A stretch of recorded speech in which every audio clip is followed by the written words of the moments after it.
한 거야, 기독교로. 원래는 배제학당 다니면서 이제 항상 듣긴 들었어요. 근데 이 박사가 얼마나 비웃었냐. 무슨 뭐 하늘에 있어서 뭐 복을 내려주고 뭘 하고 뭐 말도 안 되는 소리야. 이제 이런 식으로 비웃었었거든. 근데 그게 감옥에 들어가서 내 목숨이 경각에 달렸을 때, 그러니까 인생의 최고 위기에 놓였을 때, 그때 탁 떠오르더래요. 내가 배제학당에서 들었던 얘기. 이제 하나님께 다 고하고 그러면은 구원 받는다는 그 얘기 딱 떠올랐대. 그래서 갑자기 이 박사 회고록에 이렇게 나왔어. 하늘에서 이렇게 빛이 내려오는 것 같고, 이제 신비한 체험을 한 거예요. 실질적으로 당신이 그렇게 느낀 거지. 그러면서 거기에서 이제 딱 기도를 한 거야. 그런데 우리들 같으면, 보통 우리들 같으면 하나님, 아유 내 목숨 살려주세요 이렇게 할 것 같잖아. 하지. 근데 놀랍게도 이 박사는 그게 아니라 내 나라를 먼저 위해서 기도를 한 거야. 내 나라를 구해 주십시오. 그리고 이제 그러니까 이 박사는 처음부터 이렇게 범상한 인물이 아니었던 거지. 자기 개인보다는 그 나라를 위해서 또 전체 벼슬 한 사람은 아니지만 백성을 위해서 이걸 먼저 생각한 거예요. 그러니까 이타적인 사람이었죠. 나보다는 남을 위해서. 그러면서 그 감옥 안에서 그냥 내가 그분이 감옥 안에서 생산해 놓은 문서들 이런 걸 보면 이 박사가 그 감옥 안에서 굉장히 값진 시간을 보냈다는 거. 정말 많은 책들도 보고 번역도 하고 논설도 굉장히 많이 썼어요. 그 감옥 안에서 그 제국신문에 한 500편 이상을 썼어요. 근데 그때는 감옥 안에 있으니까 자기 이름을 밝히지 않고, 아유 나 애기들 재미없겠다 이거 어떡하냐. 있어? 그렇게 감옥에서 논설을 썼는데 그 논설을 보면 거기에 그렇게 나와요. 그리고 그 감옥 안에 쓴 논설들을 모아서 나중에 이제 러일 전쟁이 일어나잖아. 1904년에. 그 러일 전쟁이 일어나자 독립정신이라는 책을 써요. 그 제국신문에 썼던 논설 내용을 요약해서 한 권의 책으로 만들어냈어요. 거기 보면 참 놀랍죠. 이미 이 박사가 제일 좋아한 거는 미국의 민주공화제. 이렇게 썼어요. 가장 신묘한 제도다. 이 민주공화제가. 그러면서 그것이 감옥 안에서 앞으로 우리가 나라를 세우게 되면 이러한 나라를 세워야 된다 하고 딱 써놓은 게 그 청사진 말하자면 우리 집 질 때 그 설계도 쓰잖아요. 그것처럼 이승만이 자기가 나라를 세우겠다 뭐 이런 거 아니면 내가 권력을 잡겠다 이런 생각을 떠나서 앞으로 이제 왕정이, 왜냐 시대가 이제 조선은 기울고 이미 러일 전쟁이 일어나서 일본이 이기게 되면 우리나라는 일본에게 먹히게 되겠다는 걸 이미 이 박사가 알았잖아요. 그래서 독립정신이라는 책을 써냈거든요. 그냥 우리나라가 일본의 식민지가 설령 되더라도 우리 백성들 한 사람 한 사람이 이 독립에 대한 자각이 있으면 걱정할 게 없다. 왜? 그러한 자각을 하고 있으면은 언젠가 우리가 힘이 없어서 일본에게 지배를 당해도 우리가 일본의 지배를 벗어나야 된다는 의식이 싹 트면서 그러한 운동을 통해서 독립을 할 수가 있으니까.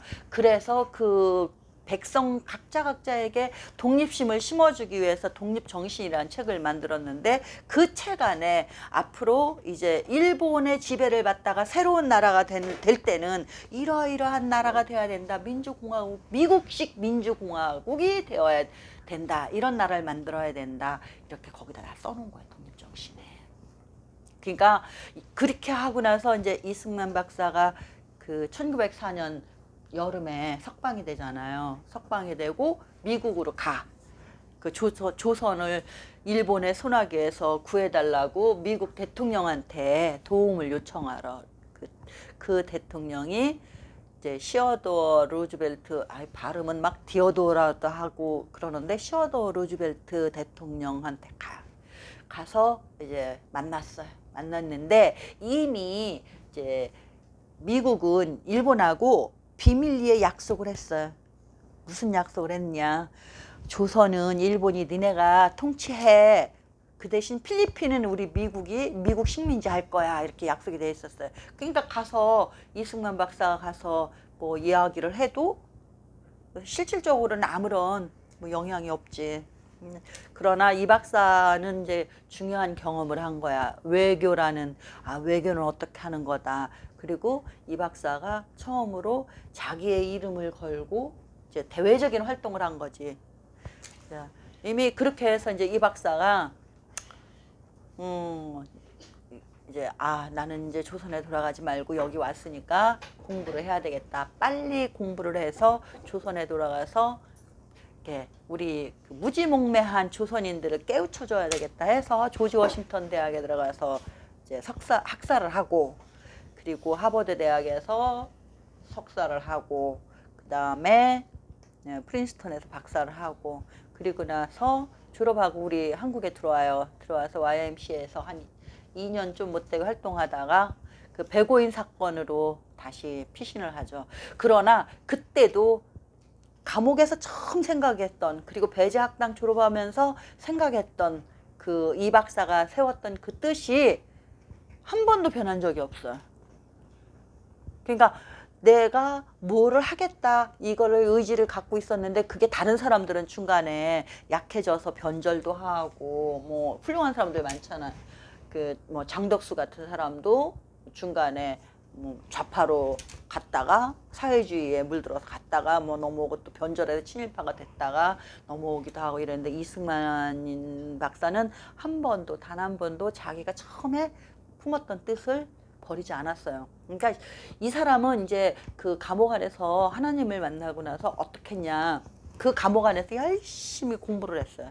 영어 공부를 하고 단어를 외우고. 그러니까 이상재 선생이 같이 있었거든요. 그러니까 이상재 선생이 이제 이승만이 이게 이제 조금 과거로 다시 돌아갈까요? 요거 중요한 얘기니까 요 얘기만 할게요. 이승만이 감옥 안에 있으면서 자기 개발만 한 게 아니라 감옥 안에 들어와 있던, 그때 정치범으로 들어와 있던 사람이 한 40~50명 있었어요. 양반들 다, 이상재 선생님이 뭐 이런 사람들. 이분들을 다 기독교를 개종시킨 거예요, 감옥 안에서. 그러니까 그 미국 선교사들이 와서 그렇게 한 번도 양반은 기독교를 개종을 못 시켰거든. 이승만의 유일한 거였어, 말하자면. 근데 그것도 선교사들이 이승만을 개종시킨 게 아니잖아요, 엄밀히 말하면. 맨날 듣기는 들었지만 위기의 순간에 하나님께서 들어 쓰신 거지. 그렇게 하거나 자기가 변화되고 나서 이제 이상재니 뭐 이런 많은 사람들을 감옥 안에서 기독교로 개종을 시켰어요. 그러니까 이상재 선생이 언제 죽을지도 모르는데 영어 공부를 해서 뭐 하냐. 이 박사 뭐라고 했을 것 같아요? 혹시 압니까? 그때는 이제 이 박사가 죄가 완전히 확정돼서 뭐 있는 상태가 아니라 언제 죽을지 모르는 불안한 상태. 그러나 이미 하나님을 영접하고 나서는 그 육신적인, 이런 우리 인간적인 두려움은 없어진 거야. 이제 초월한 거죠. 그러니까 언제 혹시라도 내가 살아서 나가게 되면 이거 외국어 필요하다 이거야. 나라에 도움이 될 일을 하려고 영어를 배운다고. 그러니까 그 이승만 박사의 그 인생관, 너무 어렵지. 설명이, 세계관. 이거는 우리하고는 전혀 다른 거야. 근데 그 사람의 삶에서 보면은 항상 긍정적이었고 적극적이었고 이 패배의식이 없었어. 하면 되는 거야. 내가 열심히 하면 돼.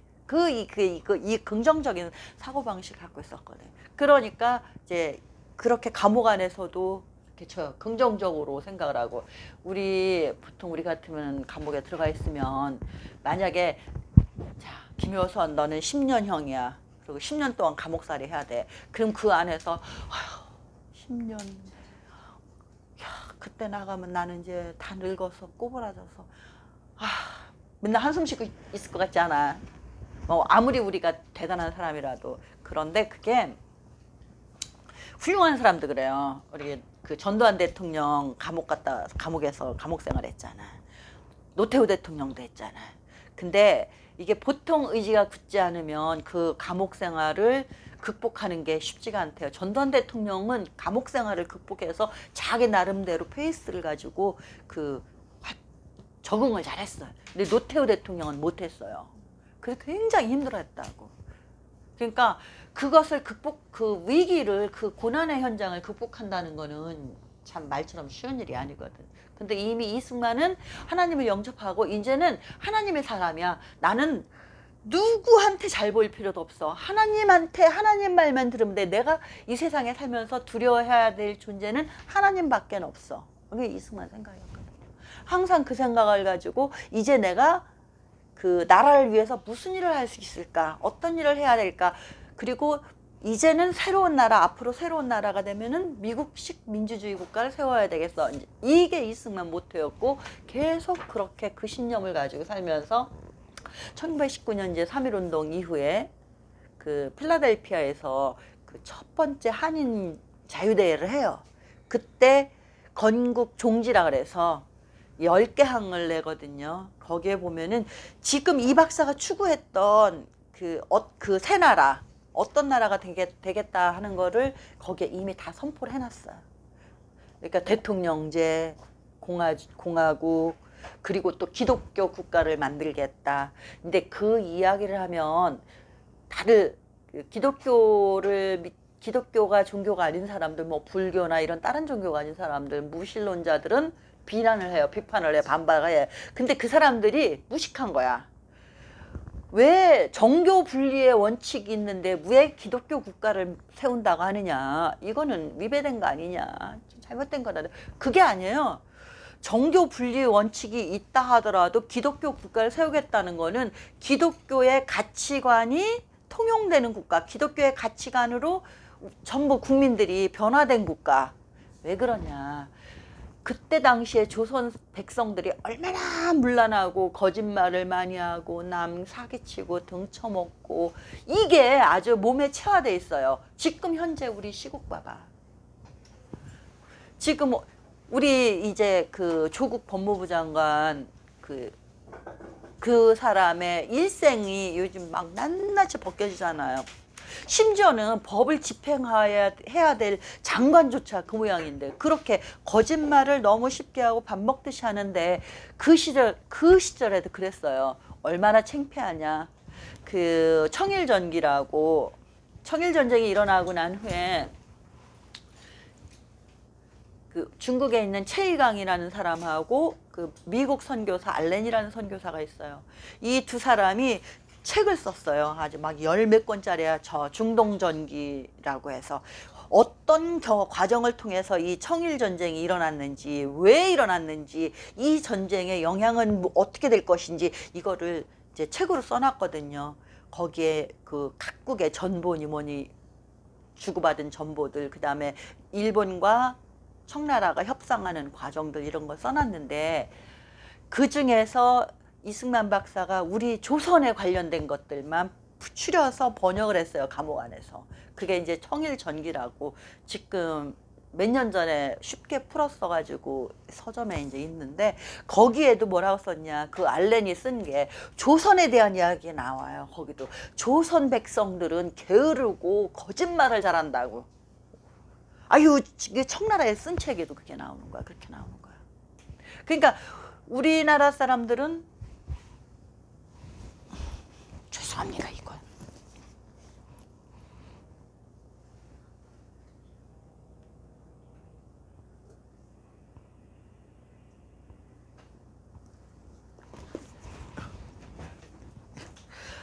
우리나라 사람들은 이렇게 거짓말하는 거를 크게 죄의식을 안 갖는 거예요. 근데 지금 21세기에 학력으로 치면 세계에서 최고야. 우리나라 국민들 평균 학력으로 치면. 그럼에도 불구하고 이 윤리의식이나 도덕의식 같은 거는 형편없잖아. 거짓말이 심지어는 오죽하면 우리는 선의의 거짓말이란 말도 있잖아요. 선의가 됐든 악의가 됐든 일단 거짓말이라는 건 안 좋거든요. 선의의 거짓말도 한번 하고 나면은 그것을 뒷받침하기 위해서 또 다른 거짓말을 해야 되고 이런.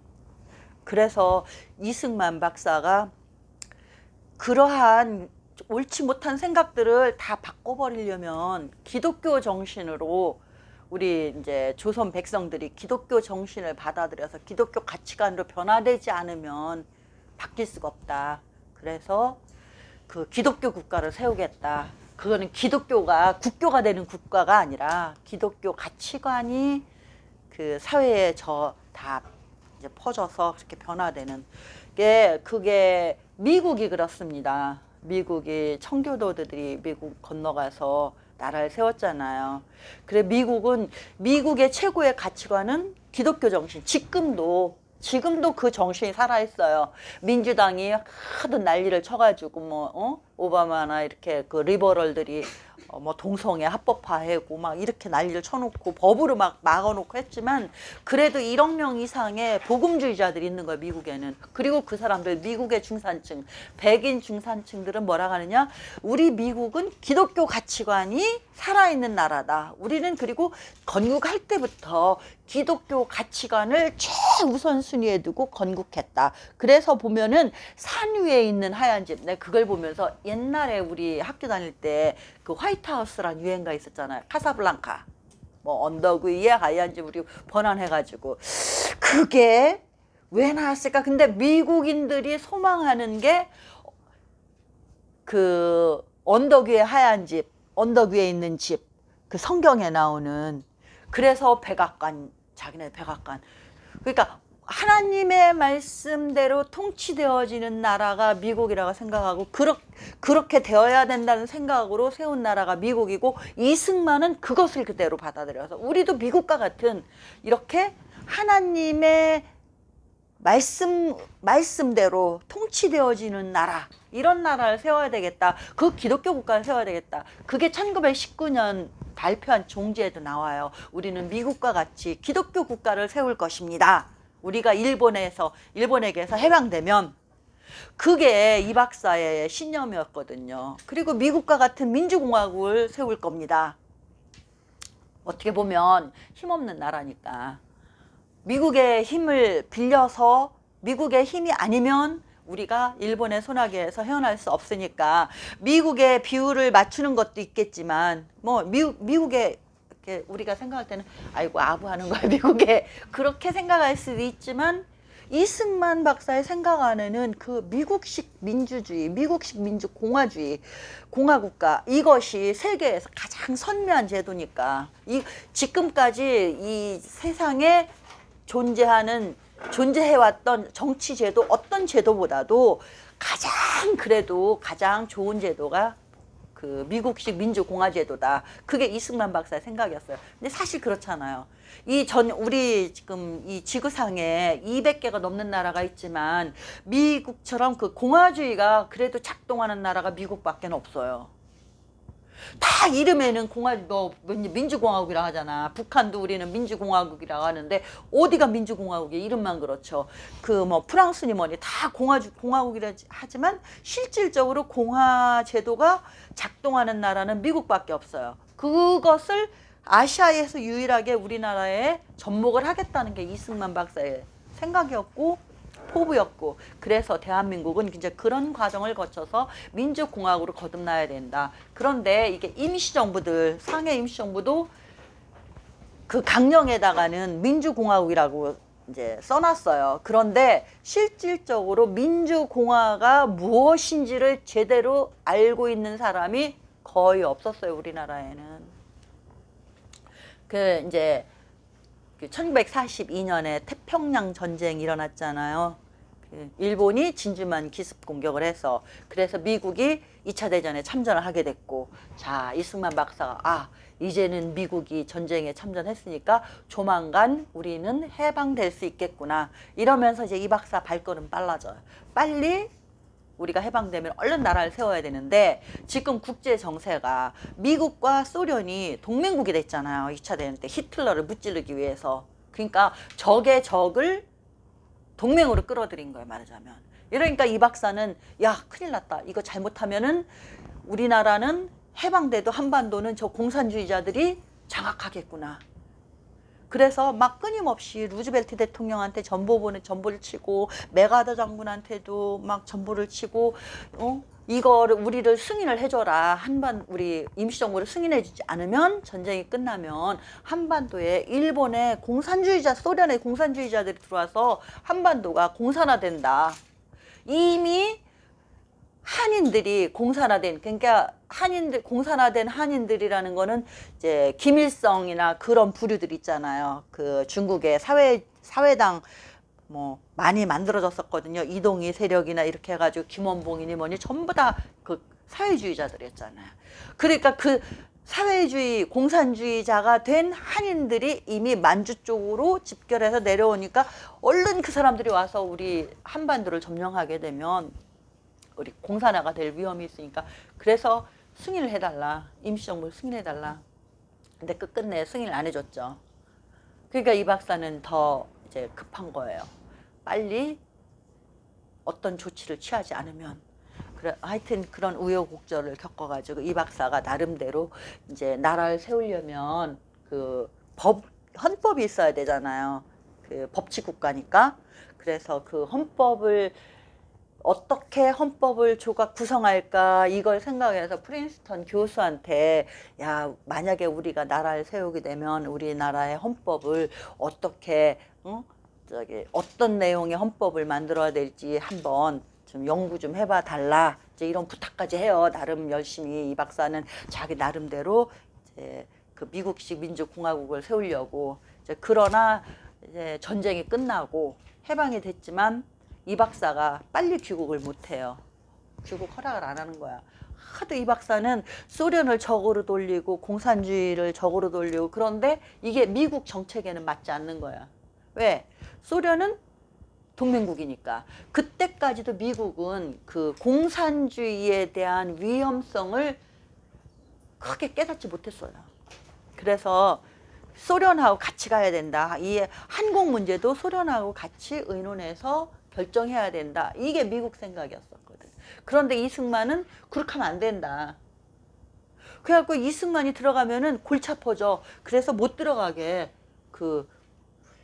오려면은 비행기도 타고 이렇게 해야 되는데 우리 뭐 비행기라는 게 있나요? 미군 비행기나 이런 거 아니면은 없으니까 그때는 그러는 사이에 한국에서는 한국에 있던 사람들 이제 혹시 여러분들이 그 동아일보 설립한 김성수 선생 들어봤어요? 이야기 너무 어렵지 이거는.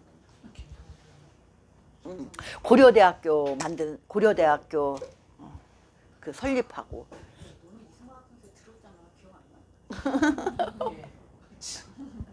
하여튼 그 사람들이 이미 송진우 나중에 또 생각날지도 몰라. 여기 보면은 사진 이름 나올지도 몰라. 뭐 이런 사람들이 모여가지고 한민당이라는 당을 만들었어요. 그래서 거기에서 헌법을 만들었어요. 자기들끼리 헌법 초안을 만든 거야. 유진호라고 들어봤나? 이제?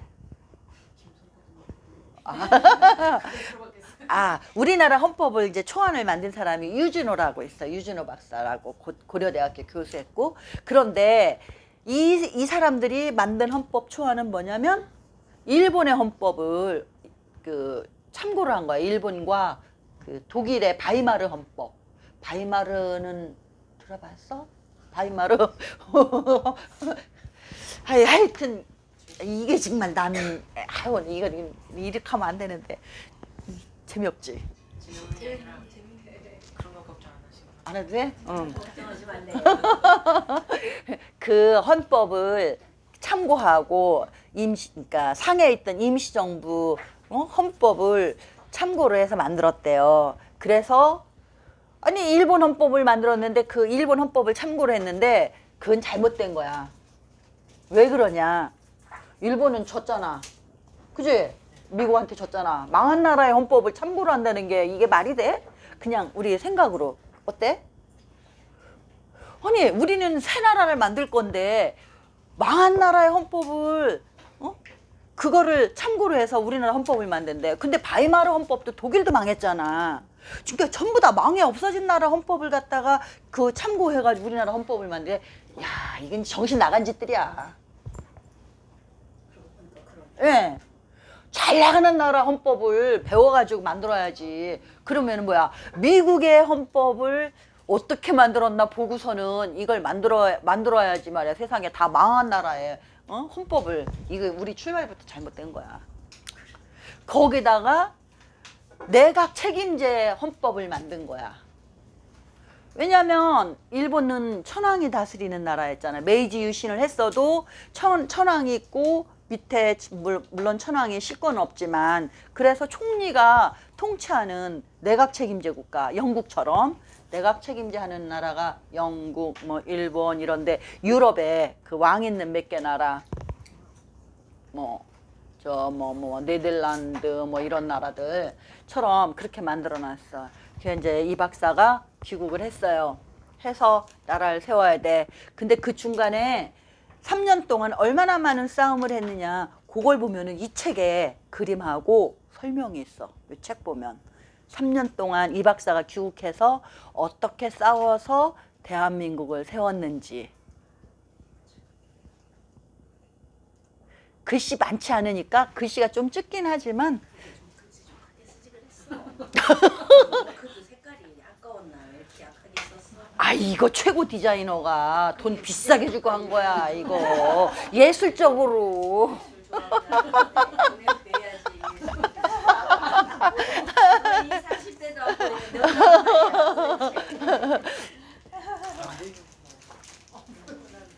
하여튼 그렇게 해서 우여곡절 끝에 이제 이 대한민국을 세우려고 준비를 해서 이제 그 5월 10일 날 최초의 선거를 했습니다.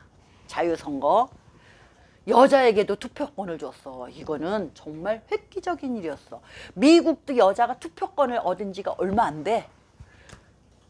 저기 유럽 어떤 나라는 막 70년대에 투표권 얻었어.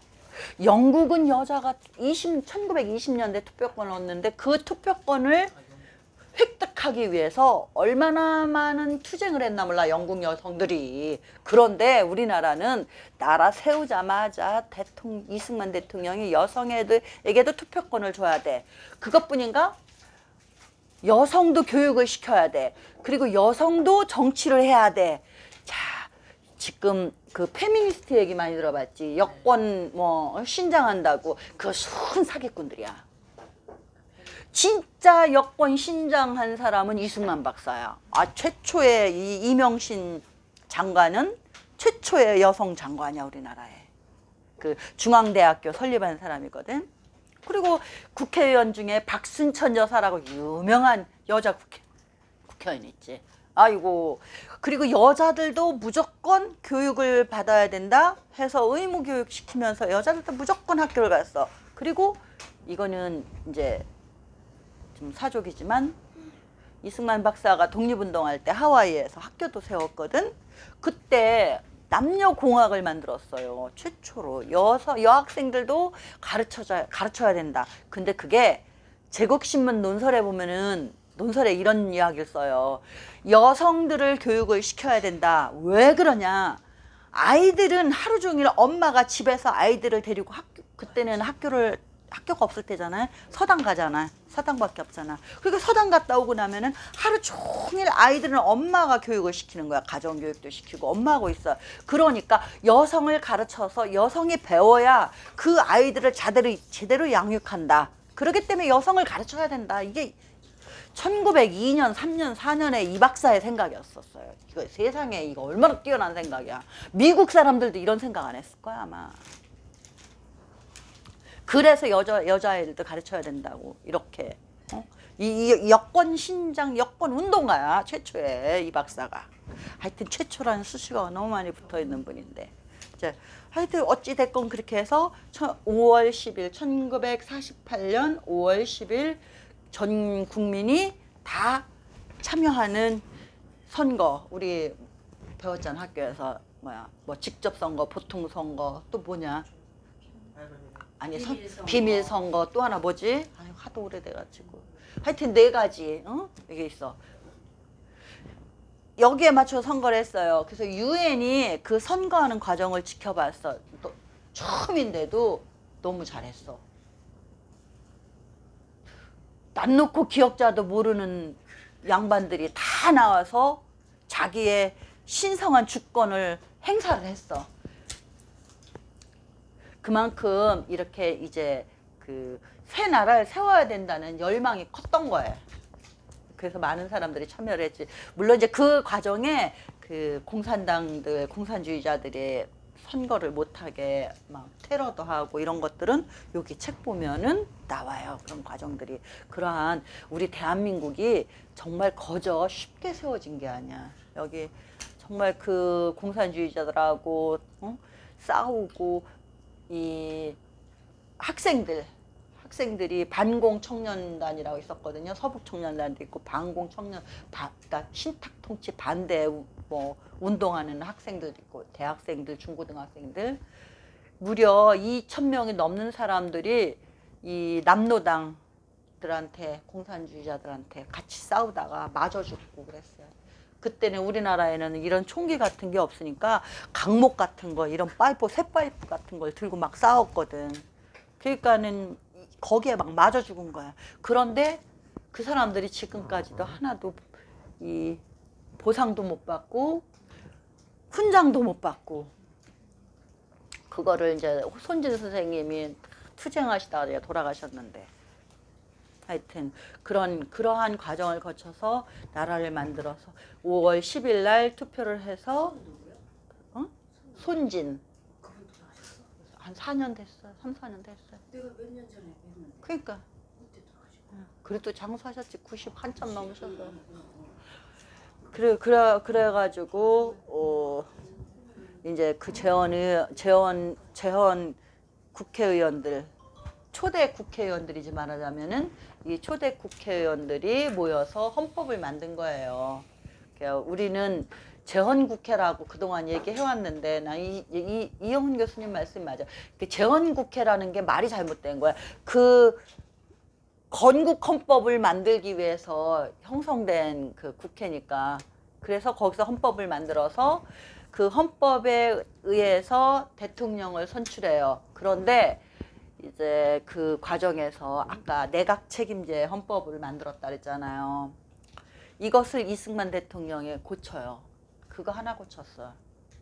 시간이 없어서 대통령 중심제로. 그런데 그때 이게 어정쩡한 내각 책임제도 아니면서 완전한 대통령 중심제도 아니면서 좀 이상하게 된 거예요. 절충을 하다 보니까. 그래서 이승만 대통령이 처음 초대 내각 구성할 때 그 국무총리를 한민당이 막 비토해 버리는 거야. 그러니까 이은영 씨를 국무총리로 이 박사가 내정을 해서 의회 보냈거든. 이제 그 우리 지금 하는 것처럼 뭐 청문회는 아니지만 인준해 달라고. 근데 반대를 하는 거야. 껌껌이 반대를 하는 거예요. 근데 이게 이은영 씨는 그 조만식 선생 계열이거든요. 조만식 선생하고 같이 북한에서 이게 운동하던 분인데 이 이은영 씨만 내려온 거예요. 그러니까 이승만 대통령이 왜 이은영 의원을 국회의원을 국무총리를 시키려고 했느냐. 북쪽에는 선거를 못했잖아. 못했지만 북한도 우리 영토다. 그리고 그래서 북한에게도 지분을 줘야 되겠다. 줘야 된다. 그래가지고 국무총리를 이은영 의원한테 시키고 그 다음에 지금 현재 우리나라 국회의원 수가 300명이잖아. 그런데 그때도 국회의원 수가 300명이었어요. 우리 처음에. 그 300명은 인구 비례로 북한이 우리 남쪽에는 인구가 2천만이었고 북한에는 1,000만이었어요. 그래서 우리 대한민국의 국회의원 2,200명, 그 다음에 북한의 국회의원 100명 해서 300명이었어요. 언젠가 북한에서도 선거를 해서 국회의원 100명을 뽑을 거야. 그게 처음부터 그렇게 계획이 되어 있었던 거예요. 그게 세월이 지나면서 이제 좀 남북한이 같이 유엔에 가입도 하고 지금은 뭐 각자의 그 주권 국가가 되었죠. 그 우리 이제 헌법상에만 북한도 우리 영토로 되어 있고 뭐 그렇게 해서 이제 이승만 대통령이 그 내각 책임제 헌법 중에서 한 가지 대통령 중심제만 바꾼 거예요. 바꾸고 그 다음에 그 최초의 건국 헌법의 그 헌법 전문에 보면 지금은 우리 이 친구들은 아직 헌법 같은 거 안 봤을 것 같아, 그제? 네, 인터넷 들어가서 심심하면은 대한민국 헌법 치고 다른 거 보지 말고 위에 헌법 전문만 한번 이렇게 보세요. 그러면 헌법 전문에 어떻게 되어 있냐면 우리 대한민국은 그 상해 임시정부, 대한민국 임시정부의 법통을 계승하여 이제 우리 대한민국을 세웠다 이렇게 나와 있거든요. 그게 언제 바뀌었냐면 1989년인가? 89년에 개정되면서 그렇게 됐어요. 그런데 처음에 만들어진 헌법에는 그렇게 되어 있는 게 아니라 우리는 그 3.1 운동으로 그 세계에 수립된 이 임시정부가 있지만 그 정부의 법통을 계승한 게 아니라 3.1 운동으로 선포한 독립정신을 계승하여 정신을 계승한 거예요. 정신을. 우리 민족의 그 독립하고자 하는 열망들, 우리가 일본의 지배를 받으면서 그때부터 우리는 자유국가, 자유인이 되겠다는 그 열망을 한 번도 잊어버리지 않고 그것을 쟁취하기 위해서 꾸준히 싸워왔다. 그러면서 급기야 1919년에 그것을 우리가 선포했다. 세계에 대해서. 그 선포한 정신, 독립정신, 그 정신을 계승하여 어떤 임시정부가 중요한 게 아니라 사실은 어떤 그 물리적인 실체가 중요한 게 아니라 그 정신이 중요한 거죠. 그래서 그 정신을 계승해서 대한민국을 재건했다 이렇게 써 있단 말이에요. 그것을 89년에 이 개헌을 하면서 그렇게 그 상해 임시정부 계열 사람들이 들어가서 그렇게 바꿔버린 거예요. 그게 지금 헌법이 잘못돼서 우리가 거기서부터 잘못된 거예요, 지금. 그래서 오늘날 이런 상황이 벌어지게 된 거예요. 아, 이건 너무 어려운 얘기다. 이거는 하지 말아야 할 얘기다. 잠깐 한번 해보세요. 네.